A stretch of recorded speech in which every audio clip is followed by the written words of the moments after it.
Bem-vindas e bem-vindos a este encontro conversando sobre a palavra. Que a bênção de Deus, que a sabedoria do Espírito nos acompanhem neste serviço de reflexão e de meditação.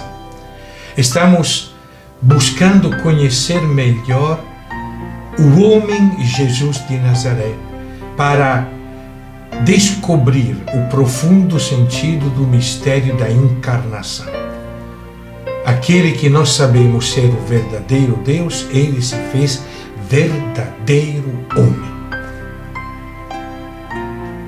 Estávamos vendo semana passada Jesus que anuncia o reino nos lugares menos esperados.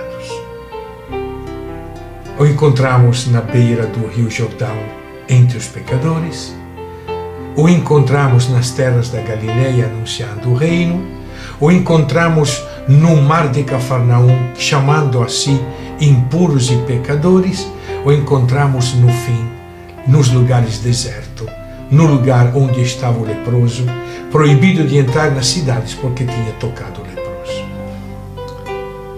Agora, evidentemente, cada evangelista conta a história a partir das preocupações que ele tem com sua comunidade. Por isso, muitos detalhes são diferentes do evangelho para o outro. Mas existem constantes que nós podemos dizer são constantes históricas. Todos os evangelhos canônicos põem em destaque alguns pontos que com certeza fizeram parte da história de Jesus, mesmo que cada um dos evangelistas contou de forma nem sempre igual. E o primeiro ponto que nós podemos dizer é que para Jesus o pobre, o último, está no meio. É a coisa mais importante do que a lei, mais importante do que o templo, mais importante do que a sinagoga, mais importante do que a própria vida da comunidade. No centro da vida da comunidade tem que estar o pequeno, o último, o pobre, o impuro. O capítulo 2 de Marcos começa justamente assim. Lembrando, de um lado, Jesus reunidos numa casa com gente que estava querendo escutá-lo, apinhados, e um paralítico que precisava ser carregado porque não podia andar sozinho, paralítico considerado pessoa impura, 4 amigos que tocam ele para poder carregá-lo, que também assim se tornam impuros, que sobem na casa, destelham o telhado, baixam o paralítico no meio, na frente de Jesus, no centro da comunidade. Isso que é o ponto. Toda vez que o Evangelho de Marcos fala em casa, casa representa a comunidade dos discípulos. No centro vai estar esse homem paralítico. E simbolicamente Jesus dizendo: teus pecados são perdoados. Não é por culpa do pecado que tu estás aí. Levanta-te e anda. Os fariseus, evidentemente, ouvindo isso, se escandalizam. Assim como vão se escandalizar logo em seguida quando Jesus vai chamar mais um dos seus discípulos e vai escolhê-lo entre os publicanos. Outra classe de gente considerada imprestável. Amigos, servidores do Império Romano, dos pagãos, que recolhiam os impostos para sustentar os dominadores, por isso odiados pelo povo. E não só chama, ele vai comer na casa de Levi, o publicano, Mateus, depois saberemos o nome dele. E junto com ele todos os outros publicanos convidados para comer juntos. E os fariseus escandalizados, como é? Ele come com os publicanos? O reino de Deus viria a partir da separação clara entre bons e maus, entre justos e impuros, entre santos e pecadores. Como é que agora Jesus, que acabou de anunciar a chegada do reino, está justamente onde não deve estar, comendo junto com os publicanos e os pecadores? A provocação de Jesus é muito forte. Jesus vai dizer aos fariseus: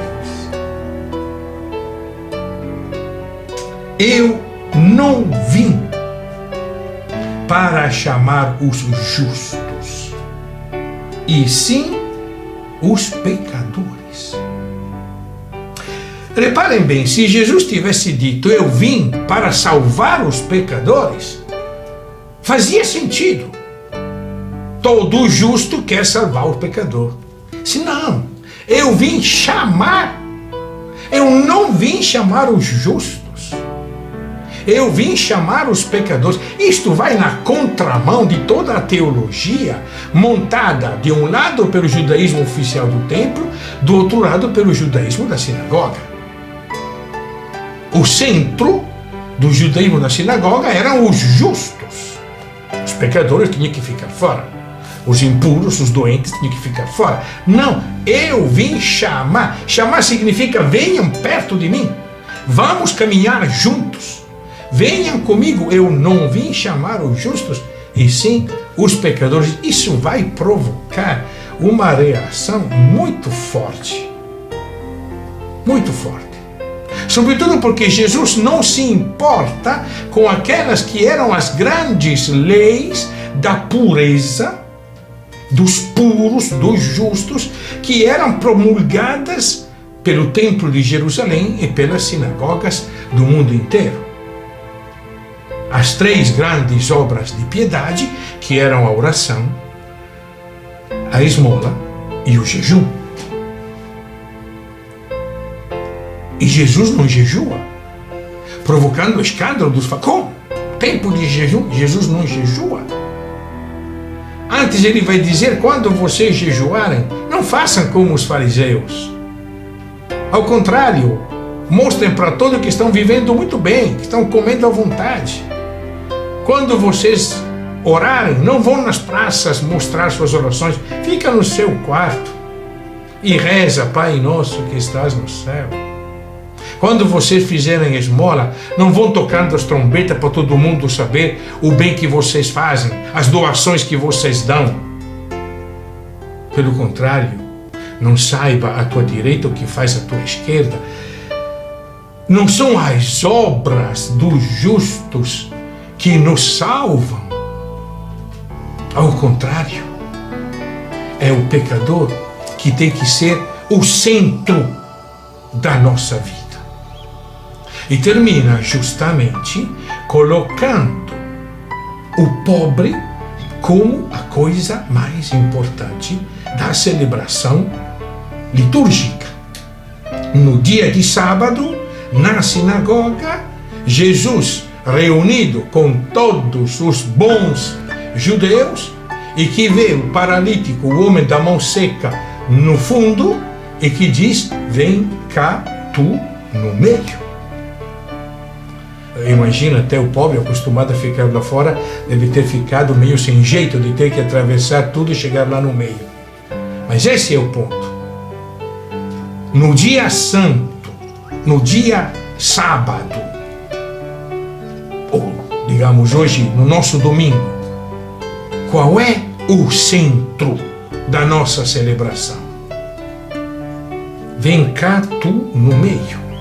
E obrigando todo mundo a olhar para o pobre, para aquele que até ontem foi considerado pecador, impuro, que devia ser simplesmente ajudado com alguma esmola, mas fique lá fora, fique longe. Olhando para ele, Jesus diz o que é que a gente faz no dia de sábado. A gente faz o bem ou a gente faz o mal? A gente dá a vida ou a gente mata? O que é que a gente faz dia de sábado? O que é que a gente faz dia de domingo?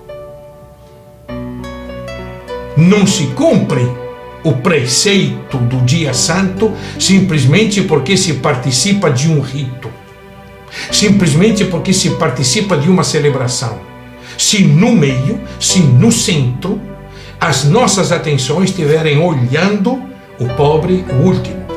Não é difícil dizer a um pedaço de pão consagrado: isto é o corpo de Jesus.